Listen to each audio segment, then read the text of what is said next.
Good afternoon, everyone, and welcome to today's Coffee Hour interview.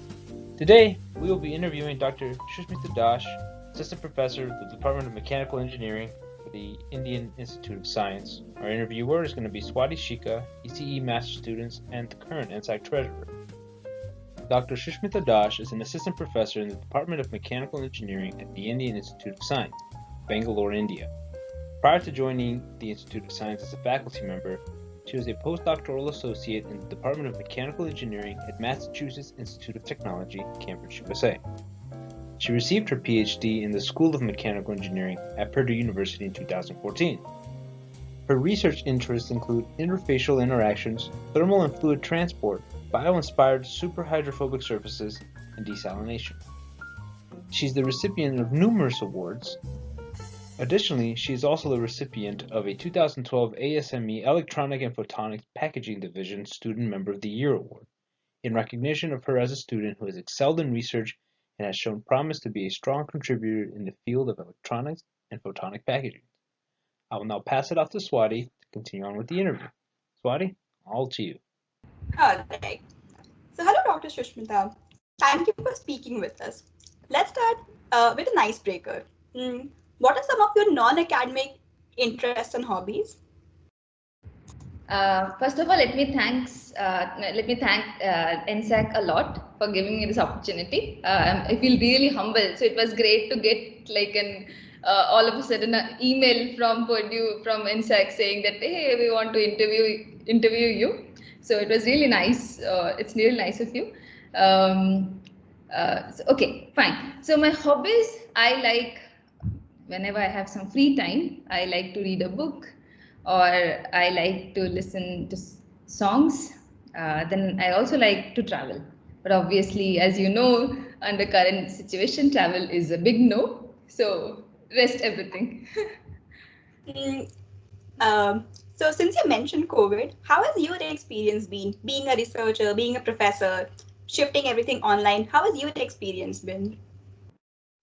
Yeah, it's not been very easy in the initial because it started last year in March in India. So getting started in the starting phase it was very uncertain because you don't know like what is this virus. All the students on the campus were so I'm from IISc Bangalore. All the students were asked to go to their respective homes so that they can be close to their families and so on. So that time we didn't know what should be the protocol, what should you follow and all that. But slowly we have, I think, all got used to the situation. Right now all the classes are being obviously online, and so classes are online. Then you have to see how to manage the research, because again as a young faculty you also want the research to go on in the lab, so you have to manage how do you schedule the timing so that everybody's safe while they're working, and so on. So but I think we have learned a lot, but again right now in the second phase COVID has hit India very hard. So now again, so as I mentioned yesterday, so we have entered into a lockdown, full-fledged lockdown starting tomorrow morning, actually starting tonight. So yeah, but I think we are all adapting to the situation, but I'm hoping that it gets over soon. It's enough of online, seeing people online, taking classes online. It's not the same as you would have in a class. So the physical interaction is really missing. Mm-hmm. Um, so we all talk about things that went bad because of COVID. Did you enjoy any aspect of it? Not having to physically go to labs or any of it? Actually, no. The only thing that was good, that too, it was an initial phase, was that you could schedule a lot of talks. You could go for a lot of very interesting, exciting talks internationally as well, because now all the systems are now adapted to do everything online. So a lot of conferences and so on. So that was fun in the first phase. But I think right now, everyone, I'm sure, they really want to go back to their pre-COVID times where you didn't think twice before talking to somebody, right? Like you were not scared of any virus or anything. So the internet, so getting a chance to hear a lot of very exciting talks, discussions worldwide, that was a good part. Then you get to spend more time with your family, but then I think right now we are all done. Everybody Yeah. wants to get out of it. That's true. I mean, COVID has kind of been cost effective.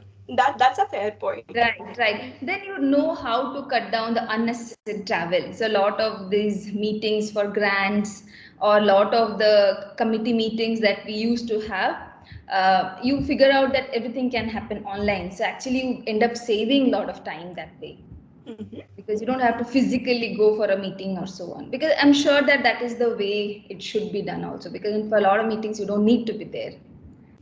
Fair point. All right, let me switch gears a bit. So, what is your earliest memory that you have relating to science, and when did you realize that you have special interest in science? Um, I actually always liked science, like from my childhood. So, um, yeah, I mean, the realization never came specifically that, oh, I really like science, because as far as I remember, was not inclined to anything more than science. Especially as I was growing up in high school, I really liked physics and math. So they were my favorite subjects. I was good at other subjects as well. I was a class topper, so you have to be that. In India, you don't.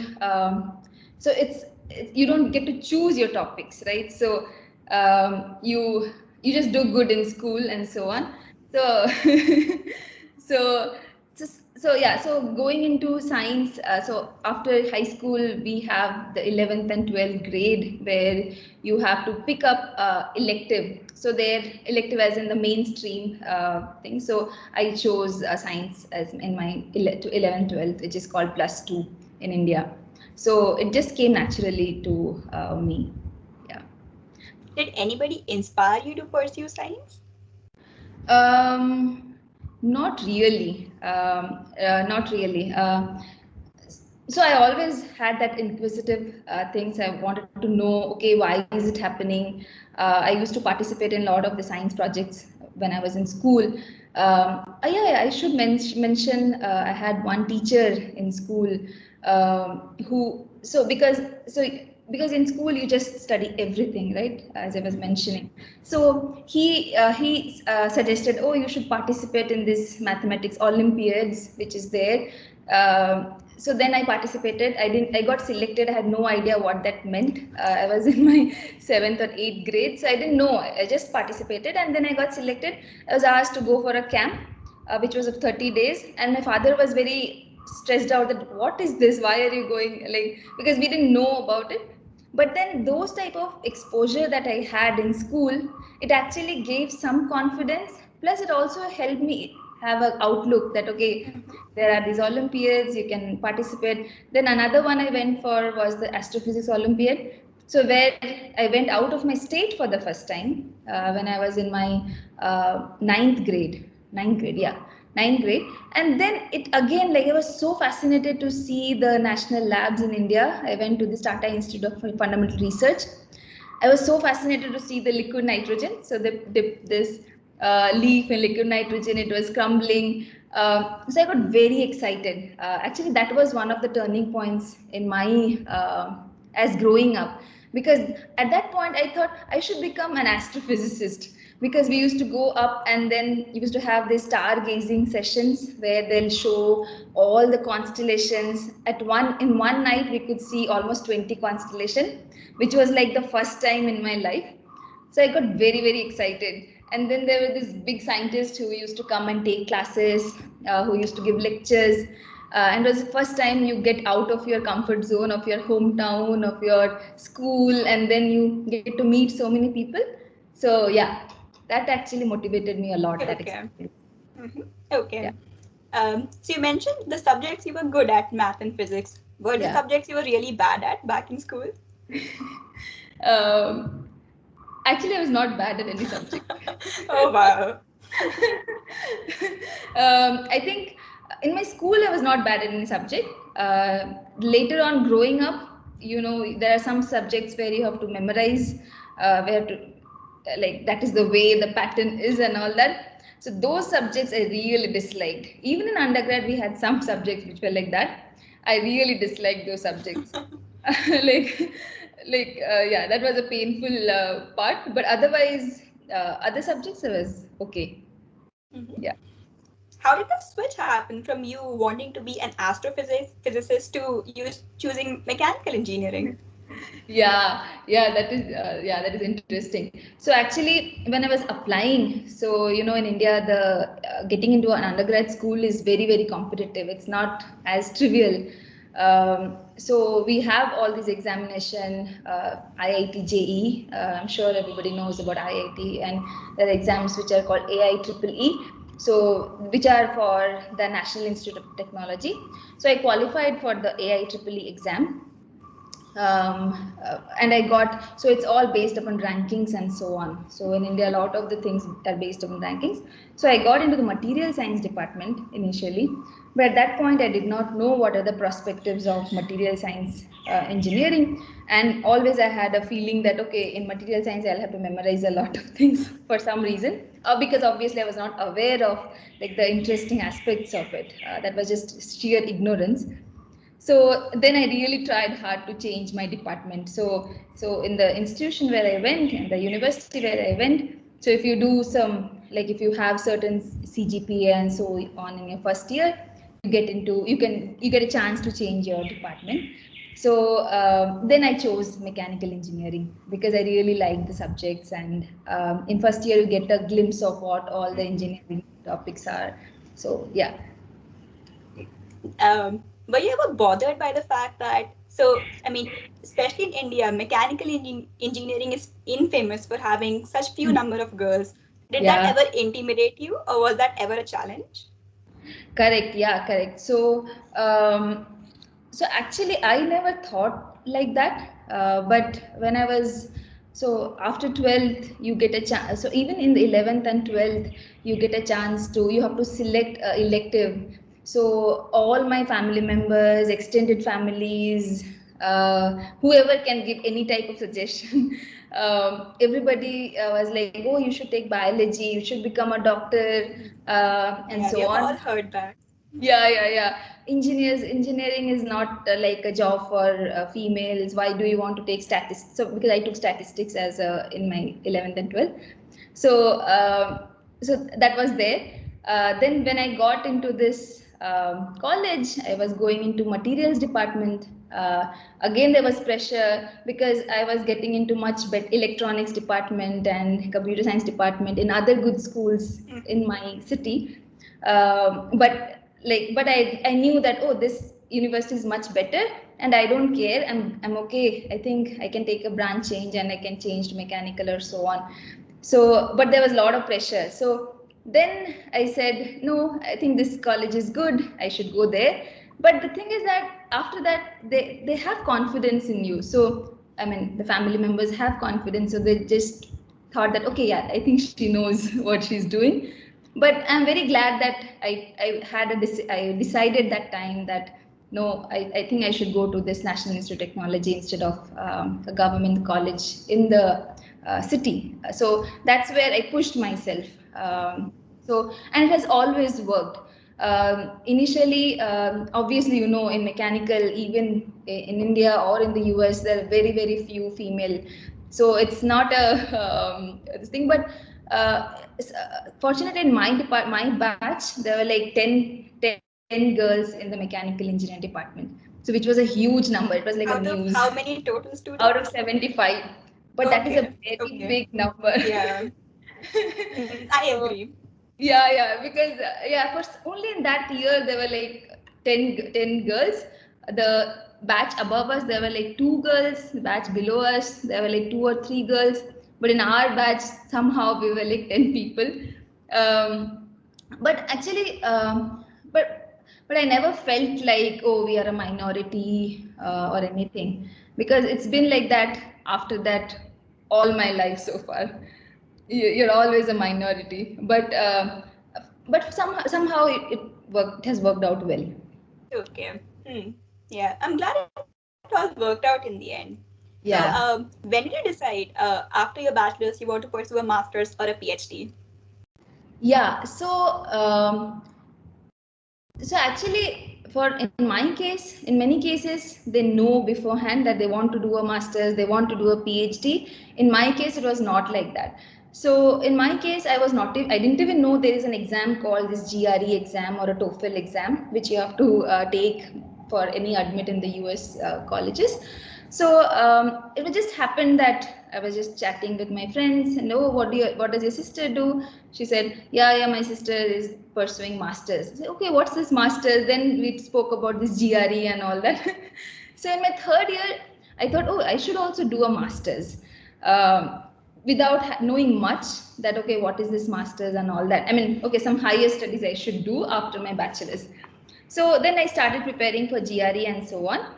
I got placed into a very good multinational company, a very big renowned oil company in India. I was paid a big package. So I worked for a year, and while I was taking my exams and all that. But while working for the year, I knew that, okay, it's not for me. I realized that working for 1 year actually gave me a lot of more motivation to study and basically just learn more. I never thought about, okay, I'll do this job or I'll go into this company or I'll do whatever. I just thought that I should learn more because after an undergrad also I felt like what I knew was not enough. So then I decided I should really do a master's and I applied. I was applying for master's program everywhere. And I got admit for a few places. But from Purdue, I got an admit. I got a letter saying that, hey, we'll consider if you want to do a PhD. So it's a direct PhD. So then I was like, okay, why not? So yeah. So then I took up. Then I got an offer from Purdue and I got into the direct PhD program. Was it daunting to switch from bachelor's, then a year of working, being away from school, and then directly to a PhD? Actually, no. For me, no. Because there's just so many dreams that you have. Like, okay, I'm going to the US for the first time. It's such a big country. I'll do a PhD. I mean, I think it's daunting for the family, but for personally for me, it was never daunting. Plus, like when I was coming, I came along a couple of friends came where I knew already they were here. They're going to Purdue. So for me, the transition was never very difficult. So I was just so exciting that you don't feel scared. Mm-hmm. So it was always like that. Yeah, that's a fair point. Our family is always more scared than us. Yeah. So, did you face any cultural shocks when you came to the US, or did you notice any major differences between the Indian system of education versus the American system? Yeah. So yeah, definitely. So the first thing that was there, so there is there's an Indian society in Purdue which takes care of, like, when you are coming for the first time, they'll pick you up, they'll host you in some house, some Oh, I senior's wasn't house, and aware of it. Thank you for telling me. oh, really? Okay, it's really useful because I went in 2009. So actually, it's a very long time ago now.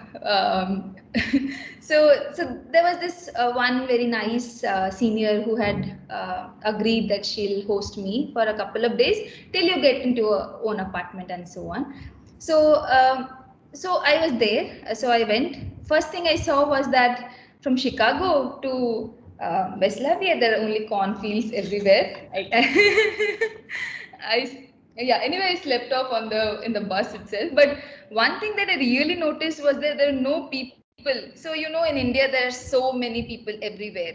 You go anywhere, there are so many people. And here, I went to her house, and then first of all, I think I went in August 10. August, yeah, I think August. So then the days are also very long, so there is no sun setting till 9 o'clock or so. So it was very different for me. It was very exciting. The other thing is that I always used to get lost on the road. Um, in the sense, we didn't have Google Maps that time. We had just a map, Purdue map, and then she was, I think, staying a little bit not on campus, or we're not very close to campus. So I was completely lost there. And like I didn't know how to get to her house, and then I think her roommate searched for me, and eventually I could find her house, like on the second day or third day. But then it was very different for me to see that okay, I can't see anyone on the road, who can I ask for the address? That was one thing. Apart from that, in terms of the classes and all that, Purdue has excellent professors. So I took two subjects, and so I wanted to take more, but my advisor, he suggested no, you take two courses in your first semester. So it's much more rigorous, I felt, at Purdue. I really enjoyed, like I used to be in awe when like the classes were going on. Especially I think because I took that 1 year off in the sense I was working in the company, I started appreciating all these classes a lot more. I think a lot more than if I had directly gone from my undergrad to my PhD program. So yeah, it was much more rigorous, I felt. And then it's all about like starting from the first principles. How do you approach a problem? So I think it was a very big learning experience for me. So that was different. Second difference was that classes were not informal, but you could carry coffee to your class. We don't have that here. I think now in IIS it's allowed. In IIS it's a very open culture, doesn't matter. But like from where I was doing my undergrad, getting into a system where you could just go and call by first names or by, so that was very different, very different, but very nice as well.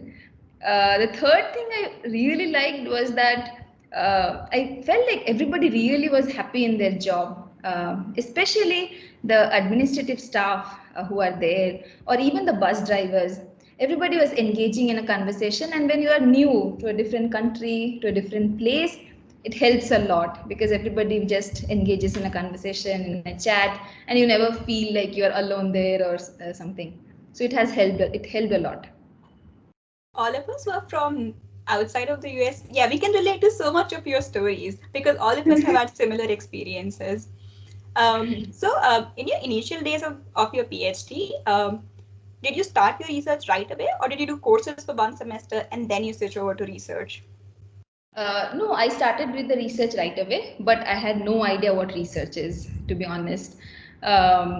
So, in my undergrad, I did some research as in some project work I did, but it was no way related to the rigorous research that you do in a PhD or so on. So, in my first year, I'm from a very big group at Purdue. So I worked with Professor Suresh Garimella, who had the Cooling Technology Research Center. So it was a very large group. When I joined, there were like 20 students, 20 PhD students in the group. I think the total strength was around 25 or so on when I joined. So I got started with the research. I mean, research as in it was not like a well-defined problem. I was just trying out things in the lab. There was a senior who was working, and then I was assisting her, or like I was just hanging around her and so on. So it was never like a hard and fast one semester no research and then you jump into research. So it just went parallelly, and I realized that by the time I came to my second semester or so on, I was more comfortable with like with the coursework, with the research. So then it was smooth ride after that. But 6 months was a little bit tricky because you are coping up with the coursework, you're coping up with the new system, you don't know much about research, all the techniques, experimental techniques, analytical techniques, it's more or less new. So it takes some time to ramp up, but then after that it was good. So, at what point in your PhD did you realize you want to do a career in academia and you want to pursue a postdoc after this? Yeah. So actually, that's an interesting question. So earlier, I never thought that I'll go into academics. When I was in undergrad, or even when I went as I was mentioning, I never thought what I'm going to do next. I just went to do masters because I wanted to learn. That's all. I didn't have any idea that okay, this is going to be my career or so on. So what happened? So as I was mentioning, I'm from a very big group, which is the Cooling Technology Research Center. So which has this annually twice mini conference type of things. So where like people from different companies, they come and we have like a big symposium in Berg actually. Usually it happens in Berg. In Berg or the next building, which is there, the building next door. So even in my, so after 6 months, where I was still a very novice person, I was asked to give a presentation on some work that I had done. Very short part. I was extremely scared because it was a room full of people. Like everybody was presenting their research. I was asked to present a small part. I was not good at public speaking at all. I mean, I used to be very stressed out. So I gave a then I presented and I was really shaking. You won't believe how much scared I was. So my legs were like shaking. And then then at the end during lunch, my advisor said, I think you should become a professor. Then I thought to myself that okay, although I was so scared, like I was literally shaking, appears like nobody came to know that I was so tensed. So then it started. It was like a seed planted in the mind that okay, I can explain things. Um, then even my friends, they used to say that okay, you explain topics very well, so you can become a good professor. But I never had that thing because I thought that okay, I cannot explain things properly. In my second semester, I took a course from Professor Jayati Murthy. Uh, she's now the dean at UCLA, but she was teaching us numerical heat and mass transfer. And the way she taught the class, that was the time when I thought I really want to be a professor now. Because, I mean, okay, sometimes we are feeling sleepy, then you're just feeling sleepy, right? But in her class, if you ever feel sleepy, it was I think 8:30 in the morning or something, Oh, wow. then you know that okay, something is really wrong with me. Because she was so good. Like she used to explain the topic so well, and it was the first time I realized that okay, maybe taking GRE was not a bad idea. because because the vocabulary she used in the class, and then she used to engage with everyone, so it was very good. So I think that time I thought that okay, I think I should become a professor and I should become like her. Then plus I think the entire journey of my PhD helped me make this thing stronger that I should become a faculty. If I mean, I think the entire journey helped me slowly but steadily that yeah, this Push is you the in that direction. yeah, this is the thing I want to do. Okay. Then you did your postdoc at MIT. Yeah. How did you land there? Getting postdoc is not that trivial, I think, these days. Even I applied to a lot of places. Not everywhere I got an acceptance and so on. I contacted this professor. He wanted to do some work on the boiling heat transfer, which my group at Purdue specializes in. So I got the offer from MIT. I also got an offer from Switzerland from a big company there. That was also a postdoc offer. It was from a research lab part of the company. And I also got a postdoc offer from a national lab. But I think given the thing that I wanted to go into academia, I thought doing a PhD at MIT, plus the group was it was working on a lot of very fun areas. So I thought doing a postdoc at MIT is the best thing to do for that time. And was actually a very good decision on my part also. And how was the research environment at MIT different or similar to Purdue? At Purdue, actually, since you have it's a PhD, I had a longer time. I grew up there actually from in all sense. As I was mentioning, I was very scared of public speaking. By the time I left Purdue, I was a very independent thinker. I had changed. I mean, I could see that the changes that I have gone through. It made me a very strong person. You get some confidence. So that was different because I was growing up at Purdue. So, and Purdue environment, I love the environment. It's amazing. I think that is one of the best days that I have had so far. So it's very good, no question. I had a good friend circle and all that. At MIT again, it was again a starting thing, right? So at MIT, when you're doing a postdoc, you know that okay, I have to apply for a job. So as I was mentioning, I didn't come to have a job to grad school. I came to learn. But when you go to postdoc, you know that, okay, I have so much time. Then you're more mission oriented. So you know that, okay, I have to accomplish this, and I have to apply, I have to get out. So it's a little bit more stressful, not stressful, I wouldn't say, but you have a goal in your mind.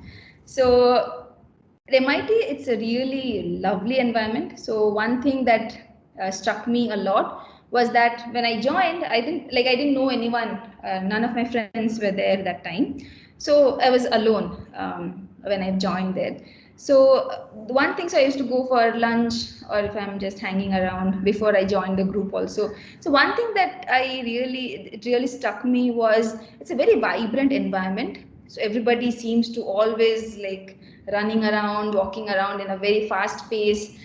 Everywhere, the environment is such that you only hear people talking about startups, research, um, because the population there, I think, is very young population. The entire that Cambridge area where I was staying. So that was the thing that really struck me a lot.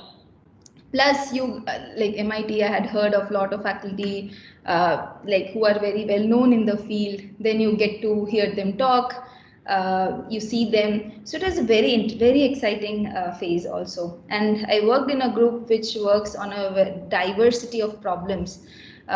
So in MIT, the group I was working on, so at Purdue, I was working on a fundamental problem where okay, this is my cocoon in which I'm working. Although I worked on a lot of different topics, but they're all related somehow because you're doing a PhD. At MIT, I was working on very different areas. I was working on boiling heat transfer, working on scaling when you have salt present, you have these scale deposits, then how do you mitigate that? Then I was also working on de-icing using a photothermal effect. Parallelly, I was working on these special type of lubricant impregnated surfaces. So I was collaborating with a lot of these PhD students in the group, and I was working. So it was a very fast-paced environment there. So, but at the end, the postdoc experience actually helps you get like an overall picture of where you want to go, how do you want to develop your own group, because you already know that I want to become a faculty. So then you know what all to look for and what all to acquire. Okay. So, what would you say are the major ideological differences between being a PhD student versus being a postdoc? Um, Ideological differences. What do you mean by ideological differences? So, like you mentioned, postdoc is just 2 years. You're not expected to start from scratch. You're supposed to have concrete goals and work towards them. As a PhD, you have more room to grow and learn, and probably more room to make mistakes. So, do you ever feel that switch from a PhD to a postdoc? That's correct. Yeah, definitely. So in PhD, you are growing with the problem. Like you come, you take your time, set up what do you want, and then you have. I mean, you're not thinking much. I mean, I had a lot of papers, publications from my PhD work, but then I didn't have to like worry for it at all. Not worry as in like you don't feel the pressure much. In postdoc. So if you want to apply to an academic institution, you have to have some publications. And then, there is some incubation time that goes on into like setting up a research, writing a paper. So then that can get stressful. But in my case, it actually helped because the place where I am right now, so for the application, I applied very early on. So just the application procedure took so long, but I applied after 1 year of my PhD. So I was in a good position because from my PhD I had enough number of papers and so on. So and I applied. I gave a talk when I visited India. I gave a talk here. So a faculty talk. So it was okay. So for me it was not as difficult. But I can see that if there are people who don't have enough publication from their PhD, it can get a little bit stressful. Because of so many, because right now the academic thing is not as easy, right? It's not like you'll get a job immediately. I mean, it's very competitive now. US, India, everywhere I feel. That's a perception that I have. Um, Yeah. But also, So, but as a postdoc, you also know things, right? So as a PhD student, you are very novice to begin with. But with a postdoc, you take to the group a very fresh perspective. So postdoc, like whatever existing group you join, you take some flavor of your PhD group also, and then you mix it with the postdoc thing, and then it becomes a very another type of system. And also it helps you grow more, because now the other group may not be thinking of what you might have, right, in your mind, because you have seen the problem from a different angle and you take it. So that's the benefit of having postdocs in the lab. And in my postdoc group at MIT, there were several other postdocs as well, so it was a very postdoc supportive group. So it really helped. I really enjoyed that time there, because you get to grow a lot, from an application point of view. Where do I apply it? What is the big picture? So that big picture actually comes from postdoc, because it's better to do a postdoc where you're looking at a variety of things, is what I thought. And that's what I also did during my postdoc, like where you're working on different types of topics and you get like an overall picture. okay, I see. And then, how did you make the switch from doing a postdoc at MIT to being a professor back at IISc? Yeah. So being a professor so being a faculty had come into my mind. Like I had decided that I want to become a faculty and I want to come back to India. So those were the two things that I had already decided. So it was not. So I had already made up my mind. So I was not very confused at any point that, okay, do I want to do this or do I want to do that? I was not much confused.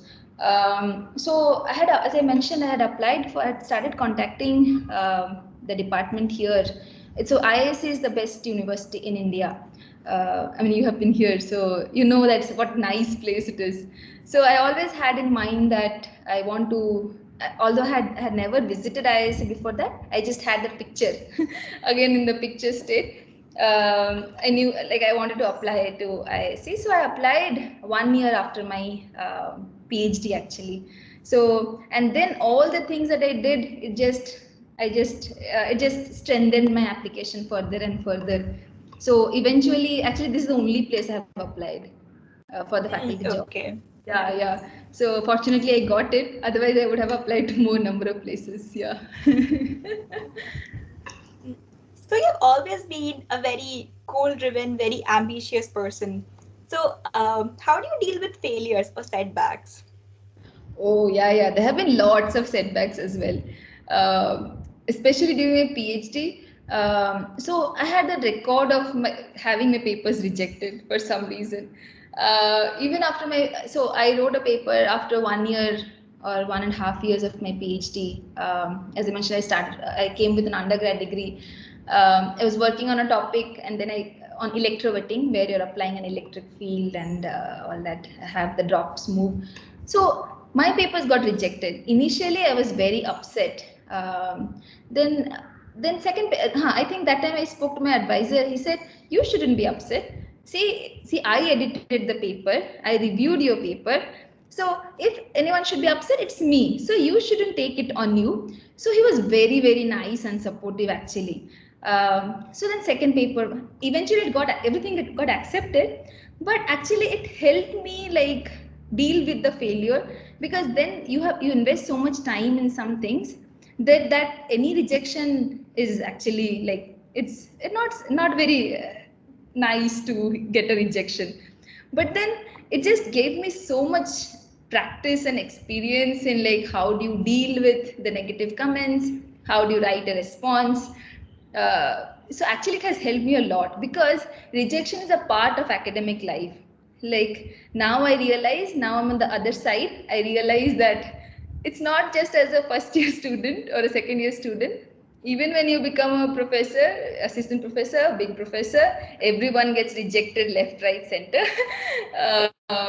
So just deal with it. It's just fine. It's just a part of thing. It doesn't reflect anything on what you exactly did and so on. So, I mean, so it has helped. It has helped a lot. So now I can joke about it that, oh, I have a, if you get a paper rejected, talk to me. But then it has helped me. You see, that's the thing. So all these experiences actually helped me grow as a person during my PhD. So, being a professor yourself now, how do you motivate your students? Huh. That's a so yeah. I don't have a lot of experience being a professor so far. I'm in my third year. I tell my students there is no substitute for hard work. So perseverance is one thing, hard work is one thing. You don't need to be the most smartest person on earth, but when you're working in a group, when you're working in a research group, it's the culture that you develop. You help each other, you communicate with each other, you discuss ideas. That's the thing that motivated me a lot. Like I used to talk to everybody in my group, outside the group. In Berk, I had so many fun conversation with so many of my colleagues there.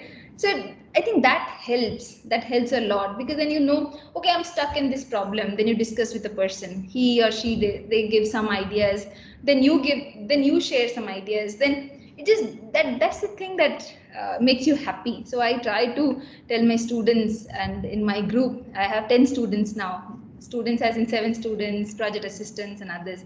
So I try to develop that culture in the lab, that open culture, that don't hesitate to ask for help, don't hesitate to discuss anything. So I think so I'm trying to build up that culture in the lab. And it's okay, failure is perfectly fine, no problem. Exactly. Yes. So, when looking for students to have in your group, what qualities do you look for? Yeah. So first of all, they should have some solid background, in the sense that from fundamental topics, they should have a good background. Um, I mean, we in IISc, there's a very rigorous interview process. So there is this GATE exam, which is another competitive exam throughout India. So that is for the entrance into this MTech MTech program of IISc. Even for PhD, they don't have to take that GATE exam, but there is a very rigorous interview that happens. So the students, unlike in the US, where the department or the university make a decision and then the students come, and then there is interaction with the faculty to choose the faculty, and the faculty chooses the students. Here is a little bit different. We participate in the interview process itself, so the students are selected based upon that. And after that, it's more of like, okay, is your interest matching with what we do in the lab and so on. Because after that, you have to just pick from a very small subset of students, so it's not as difficult to pick a student, like to select a student, because the pool is much lesser by the time they come to us. Okay. So yeah, but what we look for is that there should be some motivation. You should see that there is some motivation, that they want to work and they're not scared. They're not like scared of exploring. It's not like, okay, I want to work on this topic. No, it shouldn't be like that. It's like, okay, I'm just open.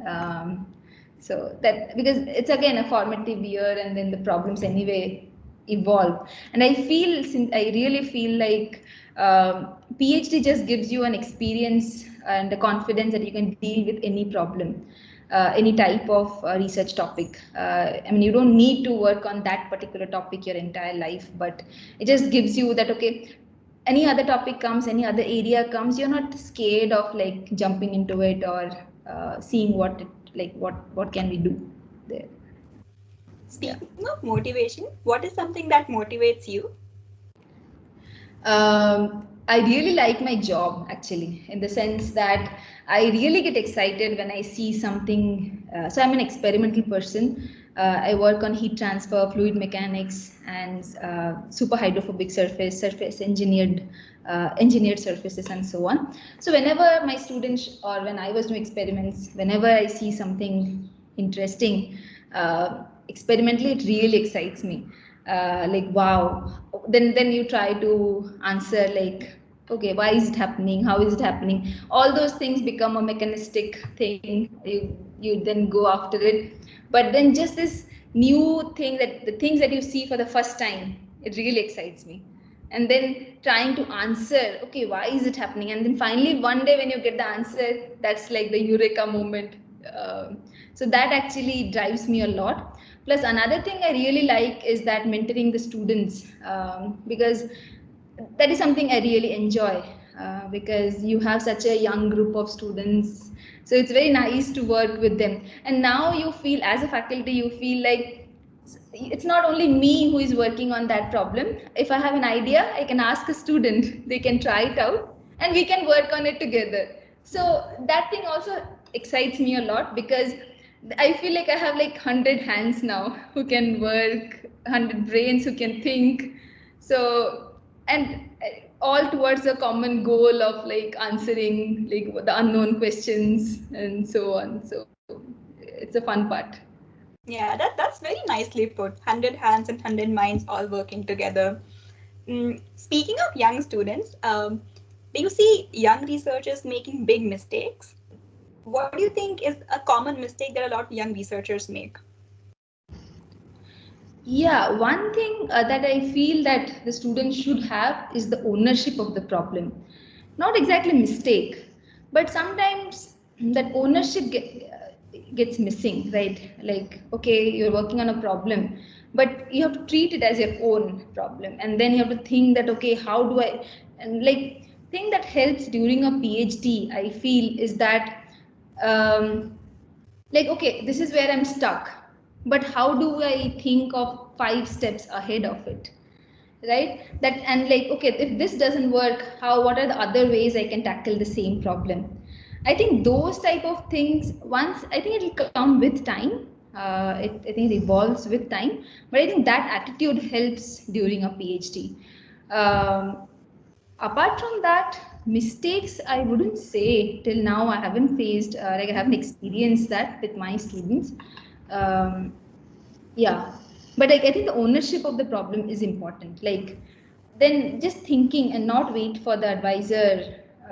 It happened with me also, like not waiting for the advisor to tell you the direction. Okay, this is where you go, that is what you do. Just do it, like just try, and then you come up with that. And that is something which I learned from my PhD as well. So we used to have weekly meetings, and then we used to say, okay, this is what I did, but the advisor will not tell you, okay, this is what you do next. Okay, we'll say, okay, this is what I want to do next. So I think that outlook has to come, has to evolve. And that is when you know that, okay, I've done a PhD. Otherwise, it's as good as doing an undergrad, right? Because an undergrad, you know what you're doing exactly. All right, yeah. So, as we are nearing the end of our time, let me ask you this. What do you consider to be your most important work so far? Um, Most important work. Right now, I'm engaged with research and teaching. That's thing. The most important work right now, I feel, is mentoring the students that I have. Because as I said, like this is the early time. I'm still in my early years as an assistant professor, so it'll go as well as the group goes, right? So it's important to mentor each and every student so that the culture of the group evolves and so on. In addition to that, one thing that was, it's almost like thrown into the in the war zone, is like teaching. The teaching actually is a very fun part of this academic life, because I have realized now that if you really want to learn anything, just volunteer to teach it, because that's the only way you can learn. I mean, no, that's not the only way, let me take it back, but that's the best way to learn. because because when you're learning on for your own, you don't question much, in the sense that, okay, I understand this. But when you want to teach it, then you have hundreds of more questions, that, okay, why is it? Like, why should I believe this? So yeah, so you know how to explain a thing properly, and that way you also understand it the best. So yeah, I think it's all a fun journey, all parts of it together. Yeah. Okay, I see. Um, 10 years, 20 years down the line, what do you want your group to be known for? Or what do you want your group's culture to be?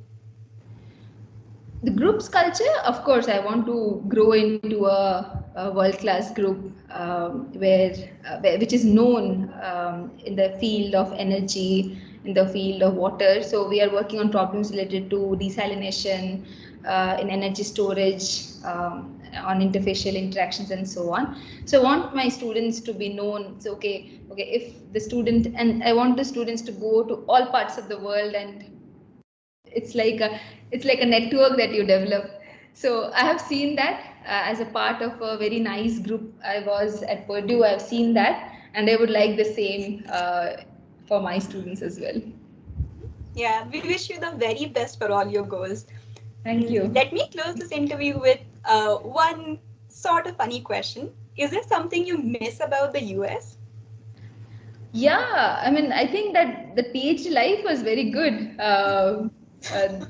You might be the minority of people who say this. No, I don't know if am I?